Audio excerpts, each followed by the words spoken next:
Hi Leute und willkommen zum zweiten Tag der IAE 2954.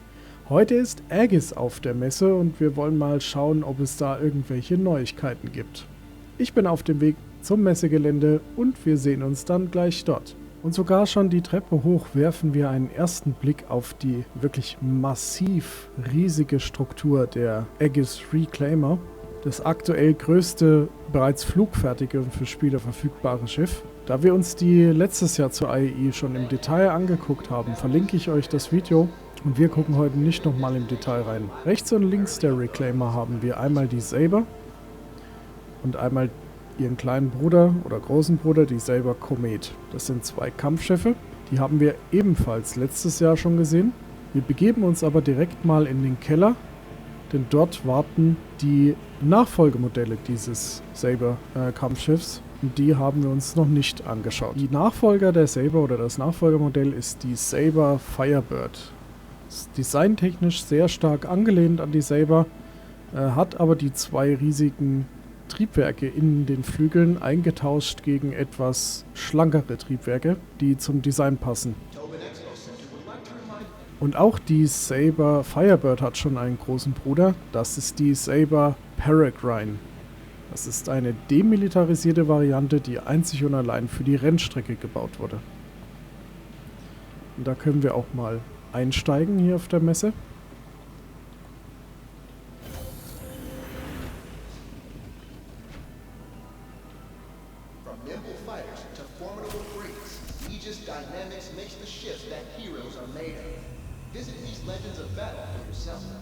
Da haben wir hier ein klassisches Aegis-Cockpit. Sieht fast genauso aus wie bei den restlichen Einsitzern von Aegis, aber sehr schön grün beleuchtet. Und da wir gerade im Keller sind, können wir doch auch gleich mal einen Blick in die Display Hall werfen. Da sehen wir die Nautilus, das wird ein Minenleger sein von Aegis.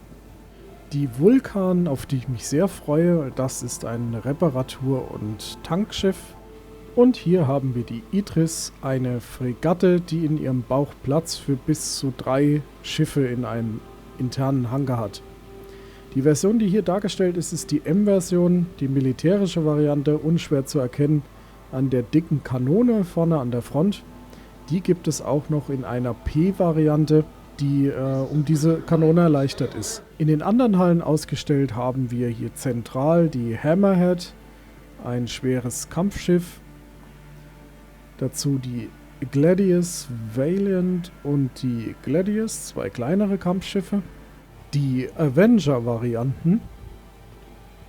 Und zentral in der Mitte die Redeemer. Übrigens werden zur IAE auch immer Komponenten vorgestellt, also Schiffssysteme, die verfügbar sind. Man muss da allerdings ein bisschen aufpassen. Nämlich sind diese Komponenten hier auf der Messe nicht auszuleihen, so wie die Schiffe, sondern man kann die hier tatsächlich direkt kaufen. Das heißt, ein bisschen zu lange den F-Button gehalten und schon ist der Kontostand im Eimer.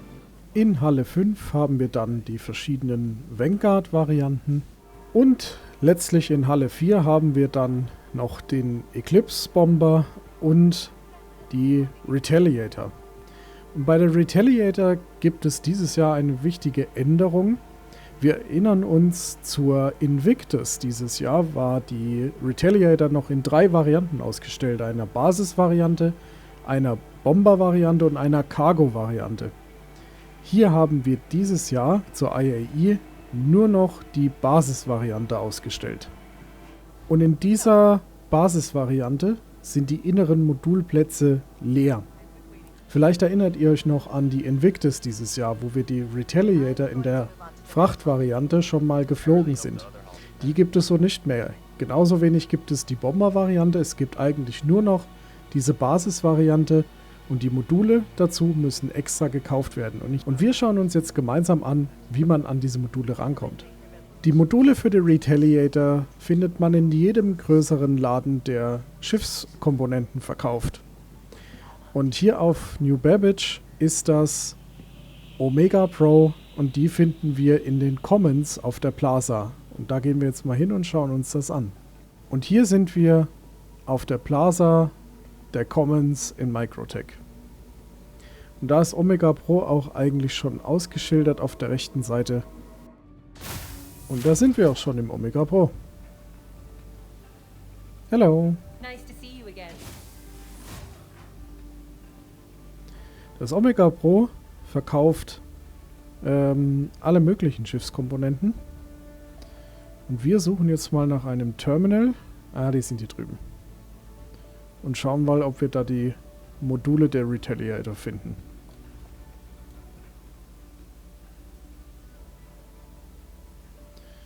Und zwar suchen wir uns aus den Kategorien die Schiffsmodule. Und da haben wir es eigentlich schon. Das Retaliator Cargo Modul für Front und Heck, das sind die, die wir zu Invictus ausprobiert haben. Und das Torpedo Modul für vorne und für hinten. Was hier noch fehlt, sind die Personenmodule, mit denen auch Personenbeförderung möglich sein soll. Und wenn man einmal hier in New Babbage unterwegs ist, kann man auch gleich bei Whammers vorbeischauen. Denn der Burgerbrater hier bei Whammers macht definitiv die besten Burger in ganz Stanton. Tja Leute, das war's für heute. Ich hoffe, wir sehen uns morgen zu Tag 3 wieder. Morgen wird ein sehr interessanter Tag, denn morgen stellen Misk und Mirai ein neues Schiff vor. Und das schauen wir uns auf jeden Fall an. Ich hoffe, ihr seid auch wieder dabei. Wenn es euch gefallen hat, lasst ein Like da, lasst auch gerne ein Abo da. Und wenn ihr möchtet, dass wir uns ein Schiff nochmal näher im Detail angucken, dann schreibt es mir bitte unbedingt in die Kommentare. Wir sehen uns. Bis dahin, einen guten Flug.